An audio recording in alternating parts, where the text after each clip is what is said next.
उष्णीश भगवान बुद्ध। अच्छा ये जानते हैं भगवान बुद्ध का ये जो ऊपर ये क्या है, जूड़ा है, क्या है ये? ध्यान से सुनना, इसका उत्तर आपको जल्दी मिलेगा नहीं, ढूंढते रह जाओगे। ये ऊपर क्या है? कुछ कहते हैं घोंघा। भगवान बुद्ध जब तप करने लगे तो घोंघों ने आकर के घेर लिया, इतना मूर्ख आदमी। भगवान बुद्ध पेड़ के नीचे बैठे हैं, वहां घोंघा क्या करने जाएगा?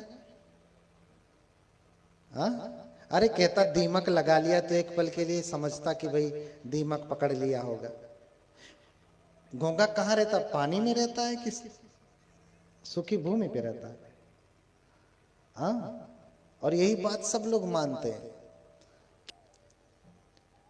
ये जब भगवान को जब ज्ञान प्राप्त हुआ नहीं, तो भगवान भी हमारे जैसे ही, आप बनते लोगों के जैसे ही, ऐसे ही बिना बालों के थे, गंजे थे।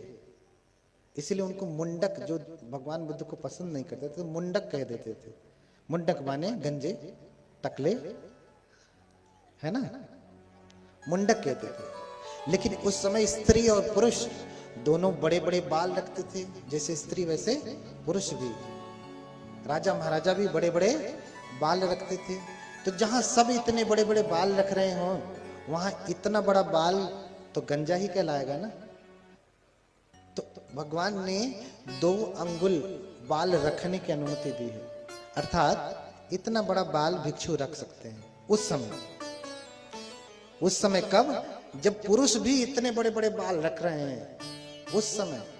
आज पुरुष इतने बड़े बड़े खुदे रख रहे हैं, तो बनते को तो एकदम से चिकना ही करना पड़ेगा, तब पता चलेगा कि बनते हैं। तो भगवान छोटे छोटे बाल।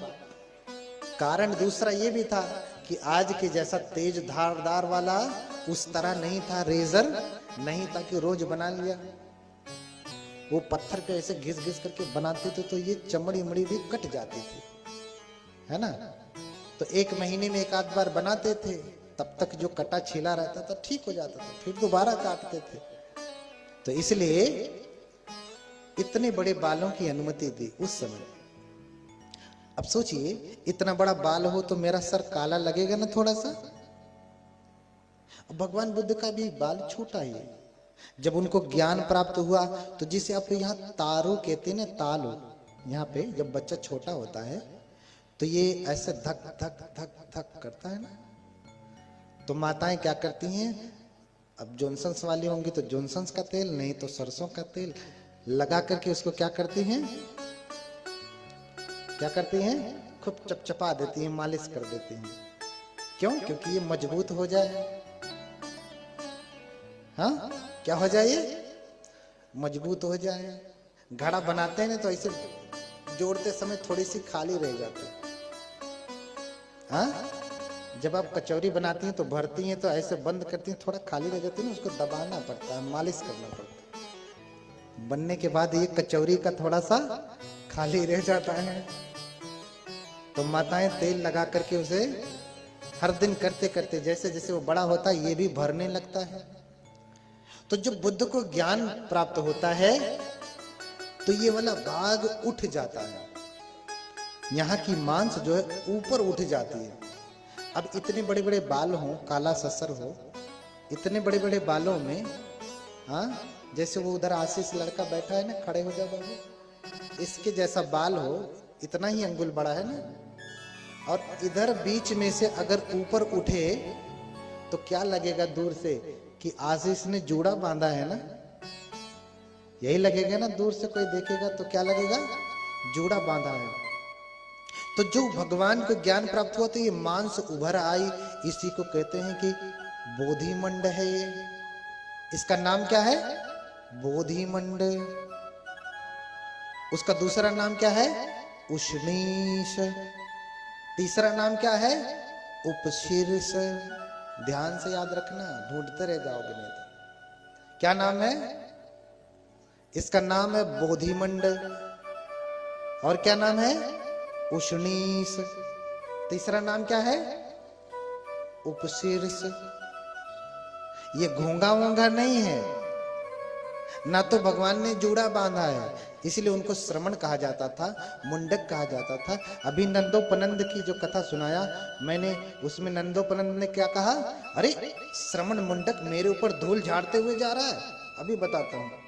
मुंडक यानी गंजे टकले, आज की भाषा में थोड़ा कड़वा शब्द है, उस समय का कड़वा शब्द यही है, मुंडक, सिर मुंडे।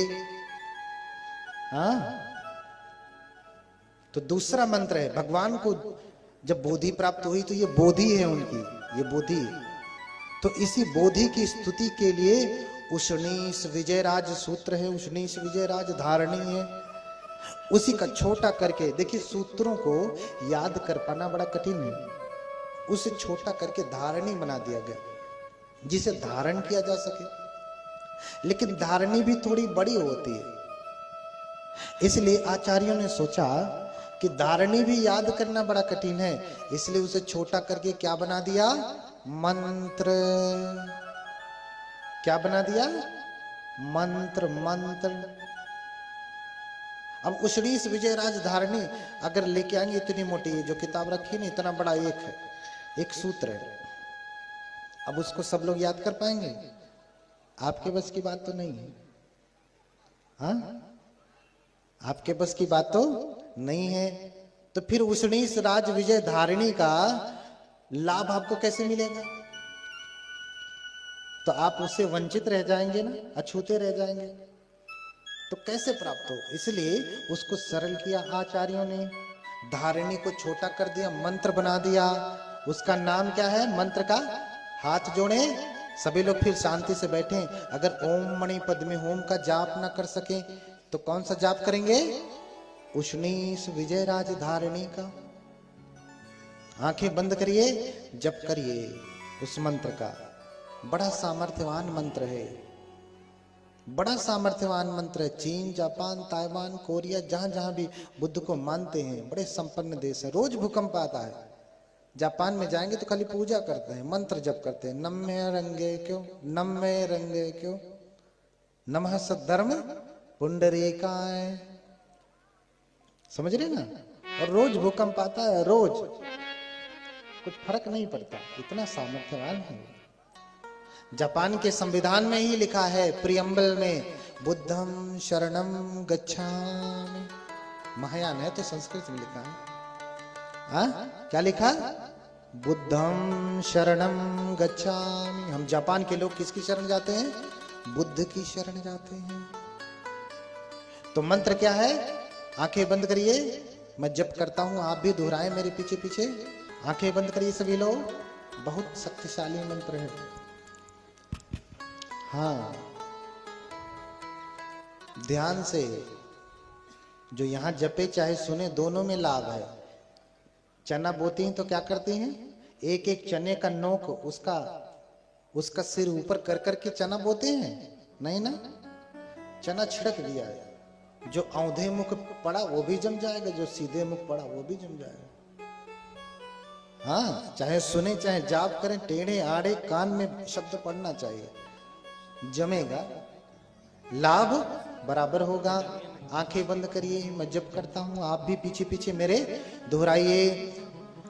ओम अमृत तेजवती स्वाहा, ओम अमृत तेजवती स्वाहा, ओम अमृत तेजवती स्वाहा, ओम अमृत तेजवती स्वाहा, ओम अमृत तेजवती स्वाहा, ओम अमृत तेजवती स्वाहा, ओम अमृत तेजवती स्वाहा, ओम अमृत तेजवती स्वाहा, ओम अमृत तेजवती स्वाहा, ओम अमृत तेजवती